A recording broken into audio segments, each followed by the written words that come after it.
పచ్చటి పొలానికి తెగులు పట్టిందనుకోండి, ఆకులు మొత్తం రాలిపోతుంది. ఈ పక్కన ఎంత బాగుంది ఆకు పచ్చగా, ఆ సైడ్ చూడండి, ఇది ఇది పురుగు కొట్టేసింది. ఇది మళ్ళా చిగురిస్తుంది. ఇది చూశారు కదా, ఇది పిందె, అంటే పిందెస్తుంది. పచ్చటి పొలానికి తెగులు పడితే అది ఎందుకు పనిచేయగానే పాడైపోద్ది. అలాగే మన బ్రతుకులో కూడా పచ్చంగా ఉన్న మన బ్రతుకులో ఏమైనా తేడా వచ్చిందనుకోండి, ఖచ్చితంగా అతలాకతలం అయిపోద్ది. ఎందుకు చెప్తానంటే, ఈ పచ్చటి ఆకుకి తెగులు పడితేనే ఆకు ఈ విధంగా పాడైపోతుంది. చూడండి ఎలా ఆడిపోయిందో. పురుగు పట్టడం వల్ల ఈ విధంగా అయిపోయింది. కనపడుతుందా? పురుగు పట్టడం వల్ల ఆకు పాడైపోయింది. ఈ పక్కన ఆకులు చూసారా ఎంత ప్రశాంతంగా ఉన్నాయి. అయితే నేనేం చెప్తున్నానంటే, ఒక మనిషి జీవితంలో పాన్ పరాక్, గుటక, సిగరెట్, మందు ఇవి తాగుతున్నప్పుడు అందంగా ఉన్న నీ శరీరం ఎలా అయిపోతుంది? ఒక సిగరెట్ తాగితే నీ బాడీ ఎలా పాడైపోతుంది? ఒక గుటక వేస్తే నీ బాడీ ఎలా పాడైపోతుంది? ఒక జగ్గు కళ్ళు తాగితే నీ బాడీ ఎలా పాడైపోతుంది? ఒక బీరు బాటిల్ తాగితే నీ బాడీ ఎలా పాడైపోతుంది? ఒక క్వార్టర్ మందు తాగితే నీ బాడీ ఎలా పాడైపోతుంది? ఎందుకంటే చాలామంది వీడియో చూస్తున్నారు. ఖచ్చితంగా ఈరోజు చెబుతున్న మాట, పచ్చటి ఆకుకి తెగులు పడితే ఏ విధంగా అయితే పాడైపోతుందో చూశారు కదా, ఎలా భయంకరంగా మారిపోయిందో. నీ స్థితి ఈ పచ్చటి ఆకులాగా ఉన్నప్పుడు అందరూ ప్రేమిస్తారు. అదే ఈ విధంగా తయారైపోయింది అనుకోండి మీ జీవితం, ఎవ్వరూ మనల్ని పట్టించుకోరు.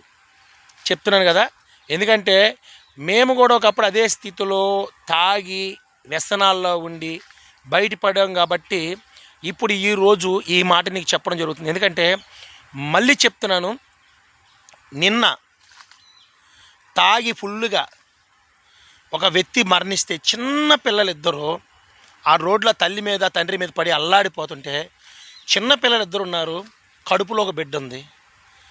కడుపులో బిడ్డకి ఏం చెప్తుంది, ఆ చిన్న పిల్లలకి ఏం చెప్తుంది? తాగి అలా యాక్సిడెంట్ అయి చనిపోతే వాళ్ళ పరిస్థితి ఒక్కసారి ఆలోచించండి. ఎంత ఘోరం, ఎంత భయంకరం. కడుపులో బిడ్డ ఏ పాపం చేసింది? అలాగే వాళ్ళిద్దరూ చిన్న బిడ్డలు, చిన్న బిడ్డలు, వారు ఏ పాపం చేశారు? ఎవరు ఈ పాపానికి, శాపానికి, దీనికి జవాబు చెప్పగలరు? అర్థమవుతుందా? ఒక మనిషి మరణం చాలా సింపుల్గా వస్తుంది. అదే ఒక మనిషి జీవితాంతకాలం బ్రతకాలంటే చాలా కష్టం. అర్థమవుతుందని చెప్పే మాట. ఒక పచ్చటి పొలానికి తెగులు పట్టిందనుకోండి, దానికి మందేస్తే, ఇంజెక్షన్ చేస్తే ఇది బాగైపోద్ది. మళ్ళీ ఈ సంవత్సరం కదా వచ్చే సంవత్సరం కాపు కాస్తుంది. నువ్వు తాగి తాగి చనిపోతే నీ కుటుంబం పరిస్థితి ఏంది? సరే, నీ భార్య, నీ పిల్లలు ఒక వ్యక్తి అయితే, వృద్ధాప్యంలో ఉన్న నీ తల్లిదండ్రులు నీ మీద ఎన్నో ఆశలు పెట్టుకుండి నువ్వు పోషిస్తావు, నువ్వు సంరక్షిస్తావు అని ఆశపడుతున్న నీ తల్లిదండ్రులకి ఏం చెప్తావు? ఈ విషయం నీ తల్లిదండ్రులకు తెలిస్తే వాళ్ళు గుండాకి చచ్చిపోతారని ఆ కడుపుతో ఉన్న భార్య ఆ తల్లిదండ్రులకు చెప్పలేక శవాన్ని ఎక్కడ తీసుకెళ్ళాలో తెలియక పెద్ద హాస్పిటల్లో పెట్టి బోరుని ఏడుస్తుంటే, గుండె తరికిపోయి సెరివైపోయి ఏమి చేయలేక ఎలా ఈ సమాజాన్ని మార్చాలి, ఏం చేస్తే ఈ సమాజం మారుతుందని నేను అల్లాడిపోతున్నాను. వీడియో చూస్తున్న ఎవరైనా తాగేవారు ఉంటే ఒక్కసారి ఆలోచించండి.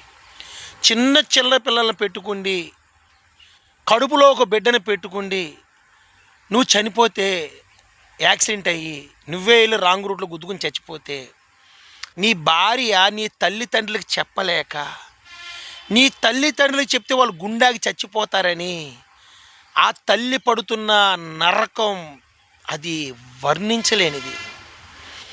ఎవరైనా తాగుబోతు వారు ఈ వీడియో చూస్తే నలుగురికి షేర్ చేయండి. ఎందుకు చెప్తున్నాడా అనేది అర్థం చేసుకోండి. ఎందుకంటే నేను కూడా తాగి ఒకప్పుడు బాడీ అంతా తినేసింది, గుండంతా. తాగడం మానేసిన తర్వాత నా బతుకు బాగుంది. దయచేసి ఇది చాలా చెప్పటానికి, వినటానికి చాలా సింపుల్గా ఉండొచ్చు. అరే ఇలాంటి ఎన్నో చూసామనుకోవచ్చు. నేను శపించట్లేదు, కానీ అదే పరిస్థితి మన కుటుంబంలో ఎవరికైనా వస్తే మనం ఏం చేస్తాం ఒక్కసారి ఆలోచించాలి. నిన్ను నమ్ముకుని వచ్చి నిన్ను కాదని ఆమె తల్లిదండ్రులను వదిలేసి నీ కాడుకొచ్చి నిన్ను పెళ్లి చేసుకుంటే, అరే కనీసం నీ భార్య మాట వినలేదు, ఫస్ట్ పుట్టిన బిడ్డ మాట వినలేదు, రెండో పుట్టిన ఆ బిడ్డ మాట వినలేదు, కడుపులో మళ్ళా పెరుగుతున్న నీ బిడ్డని చూసైనా నీ కొద్దిగా జాలి కలగలేదా? అరే నీ తల్లిదండ్రులు వృద్ధాప్యంలో ఉన్నారో వాళ్ళకి 10 రూపాయలు తీసుకెళ్ళి ఇవ్వాలి, కొద్దిగా అన్నం పెట్టాలని, అది కూడా నీకు తెలియలేదా? ఎంత బాధాకరం. ఒక్కసారి పెద్ద హాస్పిటల్లోకి వెళ్ళి చూస్తే మీ గుండె సెరివైపోద్ది. ఏ హాస్పిటల్ ముందుకు వెళ్ళినా సరే మీకు మనశ్శాంతి లేనప్పుడు, ప్రశాంతత ఒక్క గంట సేపు పెద్ద హాస్పిటల్ కాడ కానీ ఏదో హాస్పిటల్ కాడ నిలబడండి, వద్దురా ఈ గుటక, వద్దురా ఈ సిగరెట్, వద్దురా ఈ కళ్ళు, వద్దురా ఈ బీరు, వద్దురా ఈ మందు అని చెప్పి నీ మనోనేత్రాలు తెరవబడతాయి. ఈ వీడియో చూసిన తర్వాత కూడా నీ మనసు మారకంటే నువ్వు సుట్టా బీడి సిగరెట్ ఆన్సు గుటకలు వేసుకుంటున్నావంటే ఎవడో నిన్ను నరకానికి తీసుకెళ్ళడు. నీ పాడి నువ్వే కట్టుకుంటావు, నీ సమాధి గుంట నువ్వే తవ్వుకుంటావు. బాధతో చెప్తున్న మాటలు ఇవి, వేదనతో. ఎప్పుడో నలుగురు నన్ను మోసేయాలి, ఆ తాగుడు విడిచిపెట్టాను కాబట్టి ఆస్మా ముదిరిపోయి ఎన్నో కష్టాల్లో మళ్ళీ నేను బయటపడ్డాను. 2 బిడ్డలు పెట్టుకుని ఆ తల్లి మళ్ళీ కడుపులో బిడ్డను పెట్టుకుండి ఆ 2 బిడ్డని ఎలా పెంచాలి, ఆ కడుపులో బిడ్డని ఎలా మళ్ళీ బయటికి తీసుకురావాలి, నీ తల్లిదండ్రుల్ని ఎలా వామి ఇది చేయాలి. ఎందుకంటే వాళ్ళ అమ్మ నాన్న దగ్గరికి వెళ్ళలేదు, ఎందుకంటే నిన్ను నమ్ముకొని వచ్చేసింది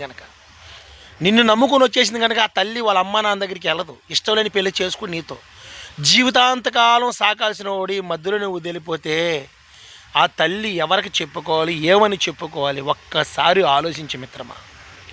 వీలైతే ఈ వీడియో చూస్తున్నవారు అలా సావుకు గురవద్దు. డబ్బున్నవాడు ఎలాగ చేసినా చలమని అవుతుంది, కానీ డబ్బు లేను మనము ఎలా చలమని అవ్వగలం? ఎవరు ఈ ఒక్క పాపానికి శాపానికి జవాబుదారి? ఆ తల్లి పరిస్థితి ఒక్కసారి ఆలోచించండి. వీడియో నచ్చితే నలుగురు షేర్ చేయి, లేకపోతే ట్రోల్ చేయి. నమస్తే.